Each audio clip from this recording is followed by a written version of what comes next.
सूर्योपासना का छठ महापर्व की तैयारियां जोरों पर है। हालांकि छठ पर्व का मुख्य दिन या कहे कि रौनक 10 नवंबर को है, जिस दिन महिलाएं डूबते हुए सूर्य को अर्घ देंगी और उसके अगले दिन उगते हुए सूर्य को अर्घ दे करके इस महापर्व का समापन होगा। संगम तट पर छठ पर्व को लेकर तैयारियां जोरों पर है। इस बार दोनों नदियों के जलस्तर में बढ़ोतरी के चलते तैयारियों में काफी समस्या हो रही है। संगम तट पर 25 से ज्यादा मजदूरों को लगाकर जमीन समतल करने का काम तेजी से चल रहा है। पिछले साल कोरोना काल के चलते श्रद्धालुओं की ज्यादा भीड़ नहीं थी, लेकिन इस साल अनुमान लगाया जा रहा है कि कोरोना से मिली राहत के चलते श्रद्धालुओं की भारी भीड़ संगम तट पर मौजूद रहेगी। इस साल घाटों की संख्या में भी इजाफा किया गया है, जहां पर श्रद्धालु पूजा पाठ करेंगे। इस बार संगम तट पर करीब 1500 मीटर लंबे घाट को व्यवस्थित किया जा रहा है। संगम के तट पर हजारों की संख्या में महिलाएं डूबते हुए सूर्य और उगते हुए सूर्य को अर्घ देकर इस पर्व को मनाती हैं। पिछले कई दिनों से ट्रैक्टरों और पोकलैंड की मदद से जमीन समतल का काम तेजी से चल रहा है। ऐसे में मेला प्राधिकरण से जुड़े अधिकारी पुनीत श्रीवास्तव का कहना है कि इस बार दोनों नदियों के जलस्तर में बढ़ोतरी के चलते काफी समस्या हुई है, लेकिन 10 नवंबर तक सभी कार्य पूरे कर लिए जाएंगे। इस बार भी कोरोना वायरस का पालन करते हुए और सोशल डिस्टेंसिंग का ख्याल रखते हुए ये निर्देश दिया गया है कि श्रद्धालु दूर दूर बैठ करके पूजा पाठ करेंगे और इसी वजह से घाट को लंबा किया जा रहा है।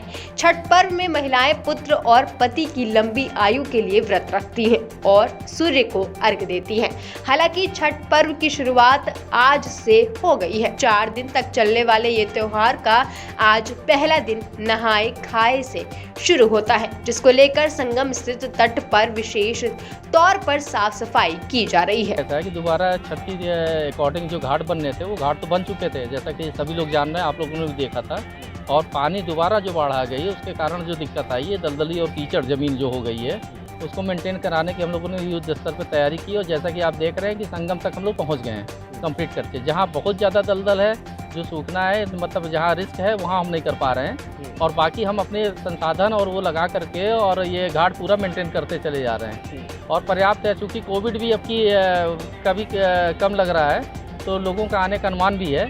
तो यहाँ किला घाट से VIP से लेकर के और यहाँ तक संगम तक पूरे घाट है। इधर हम अछेवट रोड तक पूरा घाट बना रहे हैं। कितने तैयारी में कितने मजदूरों को लगाया गया है और किस तरीके से ट्रैक्टर और यहाँ पर लोडर भी देख रहे हैं? देखिए 2 दर्जन करीब मजदूर हैं जो लगे हुए हैं यहाँ पे, और वो काम कर रहे हैं, जिसमें ट्रैक्टर भी लगे हुए हैं। लोडर आप देख रहे हैं कि लोडर भी हमारा काम कर रहा है, क्योंकि ज़मीन भी आप फिजिकली देख रहे हैं कि यहाँ पे पानी रुका हुआ है, तालाब जैसा बन गया है, दलदल है, घुटने तक आदमी क्या कहते हैं दलदल में आदमी चला जा रहा है। तो वो सारी चीज़ें हम मेंटेन कराते चले जा रहे हैं और हमारा घाट एक्यूरेट तैयार हो चुका है। तादे संगम तट पर मनाए जाने वाला छठ पूजा का विशेष महत्व माना जाता है।